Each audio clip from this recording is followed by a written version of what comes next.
好，猜猜我們在哪裡？我們回老家了。今天呢，回老家不是玩，是來幫忙改造老家的房子。這就是这个我們老家的這個廚房。最近呢下大雨嘛，裡面漏得很厲害，比我們下面的老房子還要厲害。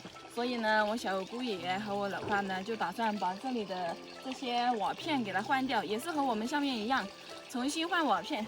也是我小姑爺負責來換，然後我們呢就回來幫忙，順便呢也看一下我們小姑爺的那個實力怎麼樣，來考察一下他換瓦的這個技術，帶大家參觀一下現在我們廚房的樣子。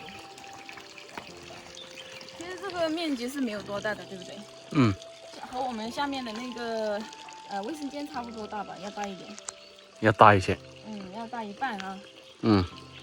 現在上面蓋的是那種石棉瓦，好像有好幾年了。上面的石棉瓦已經不能用了，然後旁邊就是用那些鋼瓦蓋的，現在都是不能用了。這些材料他們昨天已經提前給運上來了，這些還有一些在下面，可能待會兒我們要去運上來。大家看，這麼厚的方子，還有這裡這些瓦片，都已經提前給它準備好了。這個是那個鴿子板啊，對，用來盛那瓦片的。對，都已經提前搬上來了。這裡是好像是40多坨的瓦片，下面還有20-30坨，需要我們下去給它運上來。來看一下內部的情況，已經在做早餐嘍。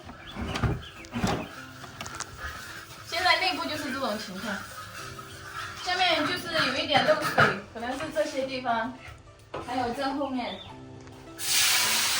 這些柱子已經看不見了，這些柱子全部都被燻得漆黑，所以這次要給它進行一個大改正。聽他們初步的計劃呢，就是說這個牆太矮了，需要把這個牆再加高一點，再加高一點了之後呢，才蓋瓦片。確實這個牆是有一點矮了啊。嗯。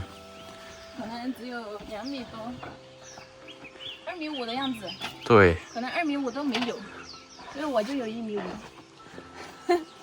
這個要加高的，剛好跟那個樓板面應該差不多一樣高。嗯，對，大家都有一點擔心我們那個衛生間那個地基啊，那些承受不住，可以來看一下我們這個老家的房子，這是7、8年前修建的。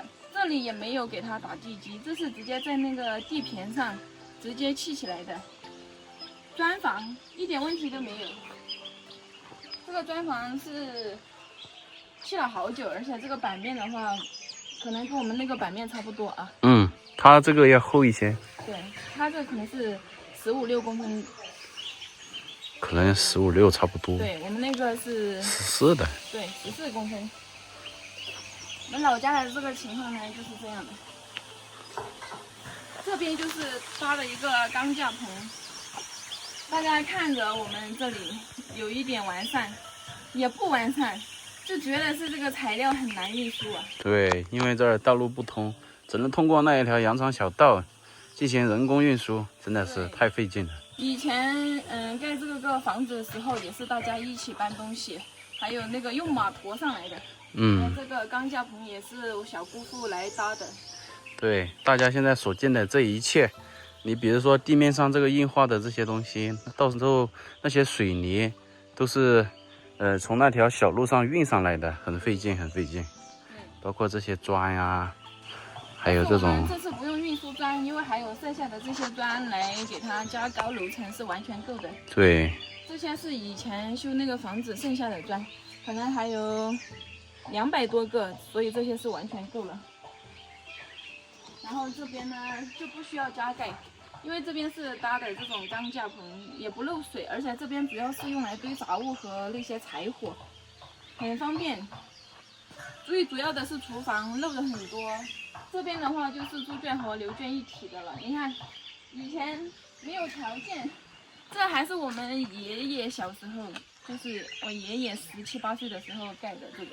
直接用石頭蓋的牛圈，上面都還是用那個茅草搭建的。大家有沒有做過茅草屋？應該沒有吧？然後走过来就是這個樣子。這邊也沒有什麼特別之處，就是這個全部都是用石頭砌的，現在已經快要塌了。這塊它的建築方式跟我們那邊那個老房子有點相似，就是石頭加上那個泥直接混合在一起蓋上去的。对，把石頭當做磚用。把那個泥呢當做水泥。是沒有水泥的，都是用黃泥土。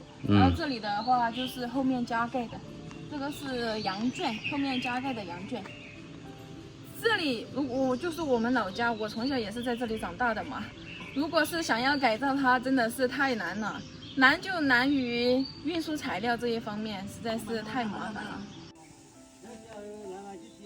這邊的話就是我們廚房的一個側面，大家看，還有蜜蜂，這個蜜蜂是我們自己家養的，產蜂蜜產的特別的多喲。可以看這種細節，你看上面都是那個鴿子啊，都是用竹片。大家看這裡，看這裡就知道，以前沒有條件，所以就是就地取材，用的竹片來當的這個鴿子。但是現在我們把那些板全部扛上來，就換那個鴿子板，因為那个琉璃瓦它比較重，所以鴿子板它的承重比較好一點。你看這裡，就全部這個柱子都是直接搭在這後面砍上的。你看後面，一做飯吶，或者是幹什麼的，這個縫隙就漏煙啊，漏水。這裡就是用那個鐵皮，還不是鐵皮，是膠皮，就是樹脂的那種。對。這個應該就是大家所說的那種樹脂瓦吧？對，有一點相像啊。這個時間長了之後好脆啊，你看。很多年了。對，特別脆弱，所以用這個樹脂瓦還是不行。關鍵是它用的時間不長。然後石棉瓦現在也退休了，所以現在大眾所流行的瓦片就是琉璃瓦，對不對？對，經久耐用，可以管很多年的。對。但是就是不知道下冰雹的話會不會管用。聽他們說下冰雹也沒問題，不過還得看時間來考驗它。那就沒什麼問題了。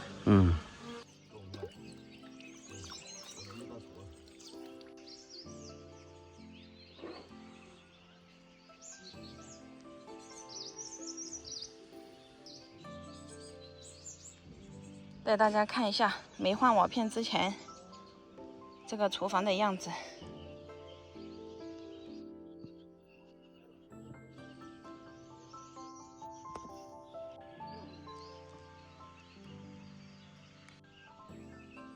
已經壞得不成樣子了。